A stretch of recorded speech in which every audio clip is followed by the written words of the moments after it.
Okay, back here we are. So we're here for session 4, I believe. We're doing peaceful sleep and meditation. There are a large amount of things that you can do in your sleep, and a lot of people at one time or another have had some kind of difficulty with their sleep. Why might this be occurring? There's multiple reasons why it may be occurring. First of all, it's important to look at your diet. Are you eating just before you fall asleep? If you're filling your stomach's working on digestion. So therefore, when you head into your sleep and your subconscious brain kicks in, it's more of a time of detox rather than digestion. And so you're really giving it sort of confusing messages, your body, of what it needs to do and how it needs to do them. So if you can start by, first of all, it's a simple fix, eating well before you go to sleep.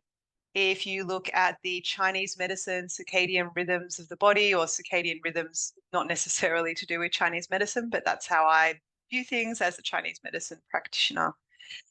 So as a Chinese medicine practitioner, I say, okay, well, what is our peak time of digestion? Our peak time of digestion is is in the morning from 9 a.m. till 11 a.m.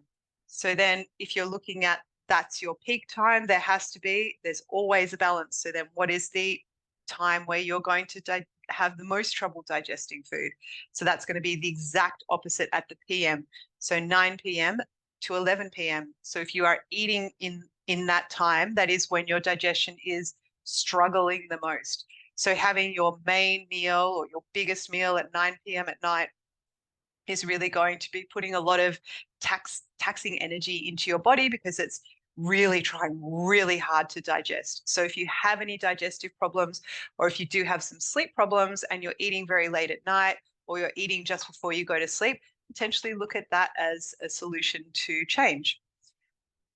What else happens when we fall asleep? Well, our conscious mind, our thinking mind that is thinking, digesting, trying to work it out. Maybe you're in a loop. Who knows what your thinking mind is doing? It's really good for you to tune into that and start to acknowledge, well, what am I doing? Because once you've acknowledged what is happening, then you can start work out, okay, I have awareness, I've acknowledged it. Now I need to consider what my changes might be and how they might present to me. And then I need to action that. This is really a 3-step process. So what are you thinking about before you fall asleep? Whatever you're thinking about in your thinking mind, when you fall asleep, your subconscious mind, if you're a very solution-focused person, or if your program is very judgmental, if your program is sitting in your pure love, that's what will come in when you fall asleep. So I was thinking about what I was going to cook for dinner. I was getting really stuck on it. I'm not the most excited person to step in the kitchen and cook, let's say. So something like that would cause me a little bit of stress. So I'm thinking I'm in a bit of a loop about it. Then I'm starting to roadblock myself. Well, I don't really want to be in the kitchen. I prefer to be doing something else. Oh, and then I've fallen asleep. And what my subconscious brain would do, I'm very solution focused. Everything about the way I do things is solution focused. That's just where I sit. That's who I am. And it's good to have that understanding of yourself when you're stepping forward. I'm very solution focused. So it'll come back to my subconscious, and my subconscious mind will go, oh, on Monday you'll do this. Oh, that person will love that. Oh, that'll be great. Oh, maybe you could put on a candle or burn some incense, or have or wash your face, something that's going to reset your energy before you step into the kitchen. Oh, great idea. Great solution, brain. I'm loving that. So, and then I just need to start implementing those things and step forward. And that's what will happen. And you will recall that information. It might not be recalled as soon as you wake up. It might just sort of filter in, or like, I feel like I do need to prepare this week. That sort of thing will start to pop into my thinking brain when I'm awake. So I've created the solution, and then it's up to me then to step in, to action that point. So then I can complete the cycle and let that thought go, and be then prepared for the next whatever's happening in my life, or any type of loops that I may be in, or the interactions that I'm having with people. That gives it space. Once I've stepped in, I've acknowledged, I found a solution, I've thought about it, happy with it, and then I've stepped in and used my tools, which is any progressive step with growth or expansion. It's just good that it's a 3-step process. However, be kind to yourself. Any 3-step process may take your whole lifetime to work on, or it may take a short time to work on. It really is dependent upon all sorts of factors where you are in your journey. Okay, so if you can be okay with that, tick that off. So have a think about, how can your sleep be more peaceful? A lot of people have put down their devices before they go to bed. This is a really great idea, because if you're seeking information from outside and you're receiving all of your information from outside, how do you then digest that information? Are you allowing it to come in, and you're okay for it to come in on also at the subconscious level to help you resonate, understand, and then move forward? This is also a good technique to use, because you've come out of your thinking brain, you've fallen asleep, or you're meditating. The information is going in. If it resonates, it'll stay within your field, or if it's not resonating, it'll just pop back out again. So that's a good way to recognize which outside information is resonating, which outside information is for me, and which outside information resonates with my truth. So then I can step forward with either absorbing that truth, or still waiting for some more signs to see whether that is true, or simply just rejecting that and having then stepping into a knowing of, oh, okay, I feel what they're saying is false. So I don't need to spend any more energy or time or any aspect of myself feeding into that anymore. I could feed in a different way. I could look at energy, I could feed my energy, or give my energy, or work with my energy in a different space. I no longer need it to go that way. So that'll give me more energy, because I've decided now where I resonate. It'll also help my sleep a lot. The more we can take off our mental plate, or the better we are at deciding it's at completion and we're moving forward, or I've put it in a box and I'm coming back to that later, and I allow that information to filter through or not. Okay, moving on. So because the subconscious mind is so incredible, like off the scale incredible, kind of like a seed of, source incredible, which is what we are, which is amazing. We also have the ability to program our sleep. What do you want to achieve during your sleep? Do you simply want rest? Great. Set that intention.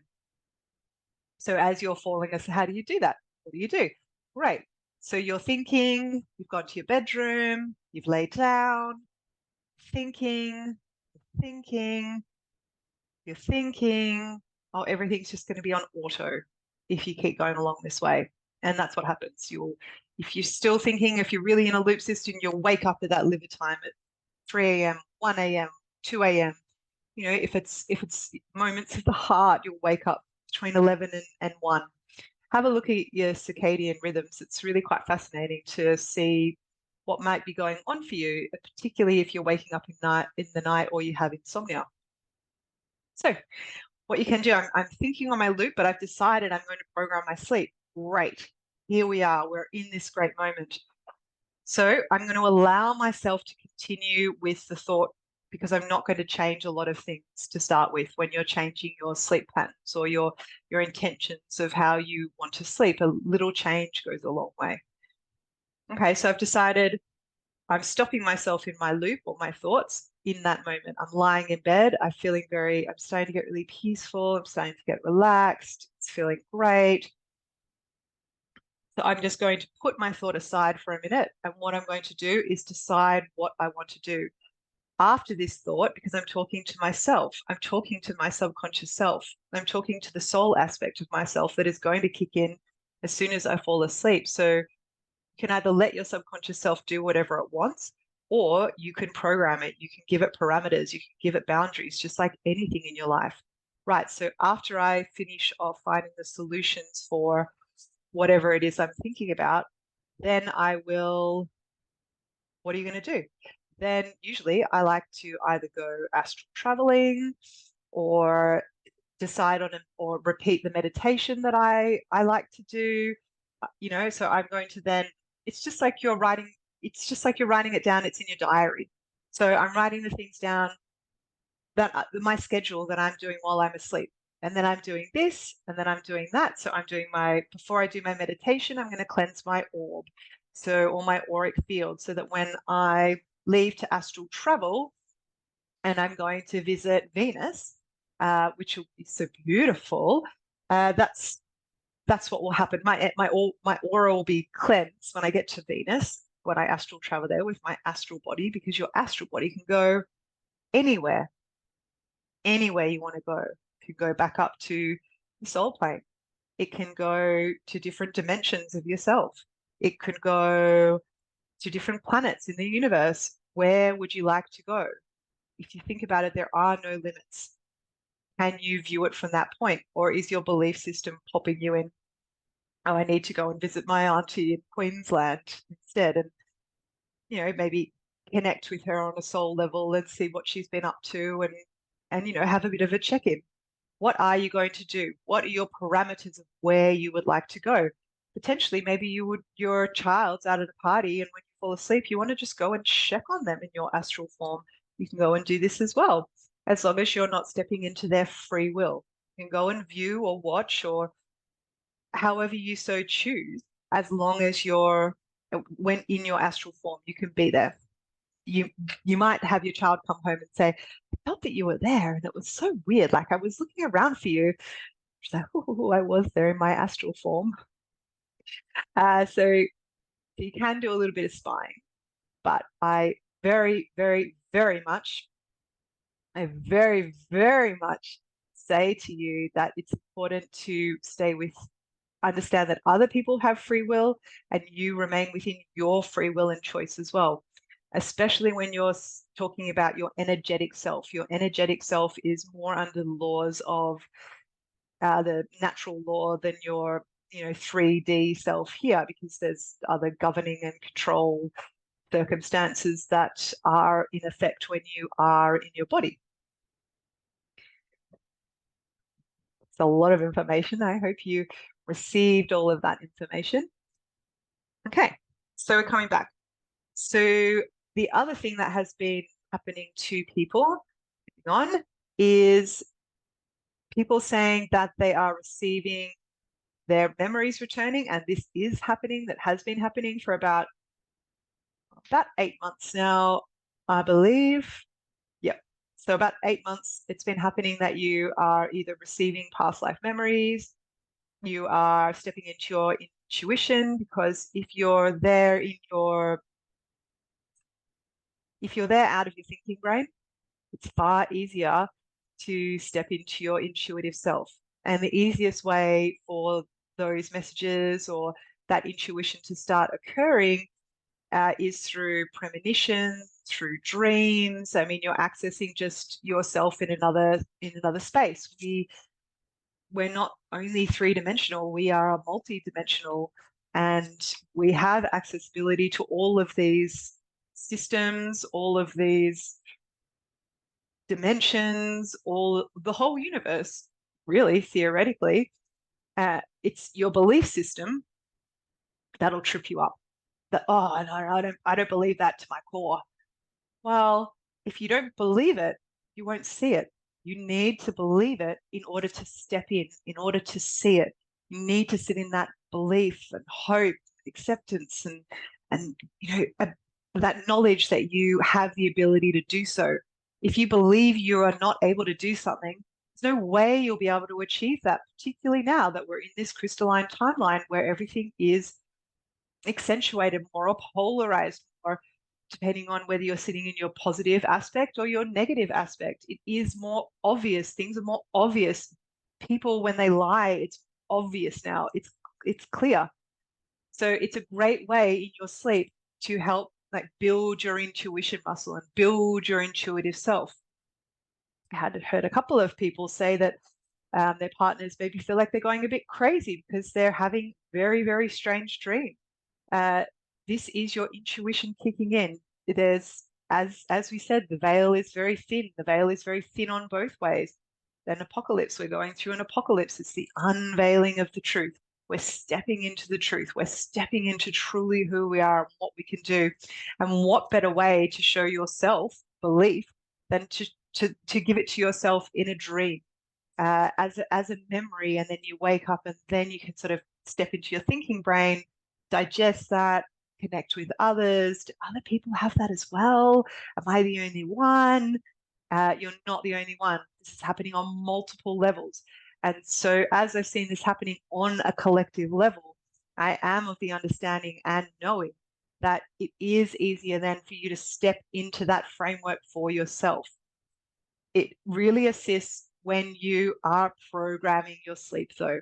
So tonight I am simply going to rest. I am to feel a nothingness. I am to feel a peace, and I'm going to wake up so rested. It's going to be magnificent. Well done, body. Tell yourself you're doing a good job before you get there. Yeah. So I've programmed myself. I've congratulated myself like it's already been done. And I'm programming myself so I know it will be done. And I have that belief in myself that it will be done because I have that deep belief that I have the ability to do that. So if you are struggling with that, remember it's coming from your belief system. If you're giving this a go and you think, oh, that didn't work for me, like Jemima said it did, like said it worked for her, or is giving the instructions, it's really then down to your belief system. What do you believe? And therefore, what is true for you? And also, what capabilities or accessibility do you have to step into if you relax, have a bit more fluidity around your belief system, give things a go before you decide you disbelieve it or it's not true or it can't be. That's a real negative aspect of the self, not being open-minded. And we all come to the point where we have freely think about something, think it all out, see if it resonates. Does that resonate with me? No, I'm just going to let that go. I don't have any animosity towards it. There's no judgment towards it. It's just not for me. It's like when you're trying on clothes at a clothes store, it's obvious what is for you and what's not for you on the surface because that's how we've been shown to live life. But that is not true. Our insides is truly what gives us our outside glow, appearance, vibration, or feeling. So your belief systems from within, and checking out some of the other videos, we're talking about changing your belief systems or reprogramming your belief systems through the manifestation. I even talk about it from the first video about your orbing. When you're orbing, you need to believe it to see it. You need to believe that your orb exists in order for it to exist. Yes, you do have an energetic boundary, but if you have not maintained that, if you've treated that, if you've not given it any attention, it can have little holes in it. It can not have could be too fluid, could be really flaccid and letting in all sorts of energies here, there, and everywhere. So believing, investing, reprogramming, these are really important things to start to step into if you would like to grow your intuition, if you would like to expand, because that's, frankly, I feel that's what we're here for. We're here to expand. We have taken this temple, stepped into this adventure, this life adventure, so that we can expand, so that we can be better versions of ourselves on a daily basis, on a yearly basis, on a over each lifetime basis. So we get to experience new and different experiences every time we come into a temple or a vessel. So these things are very, very important as you step forward. What is your belief system? Is your belief system about dogma? Is your belief system completely rejecting a lot of things that I'm saying? Why is that? Is that part of your conditioning, or is that truly what you believe?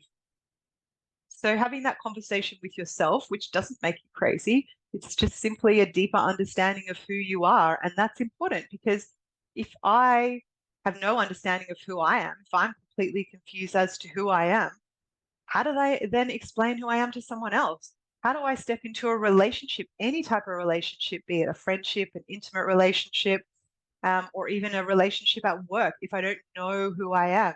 We spend all of this time writing resumes about all the skills that we have and understanding that, and sort of really pushed on you in school, and it's expected in the corporate sort of sector.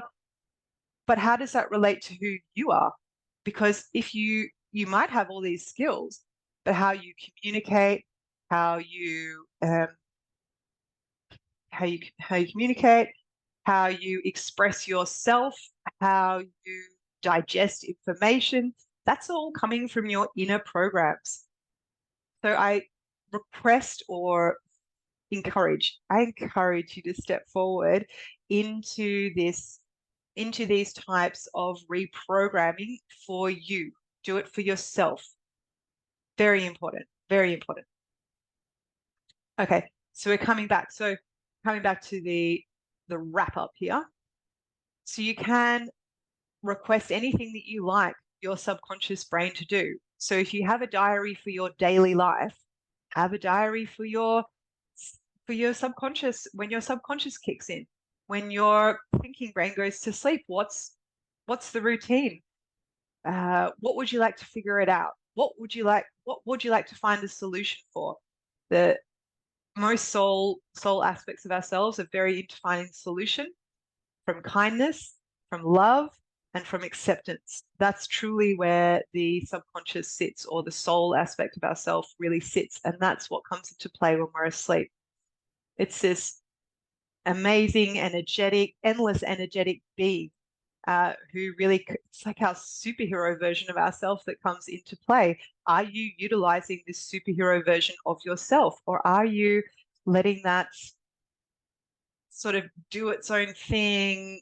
Do you have no control over it, or you haven't understood that you do have some kind of navigation over that aspect of yourself? Just a little, you may be here on another mission.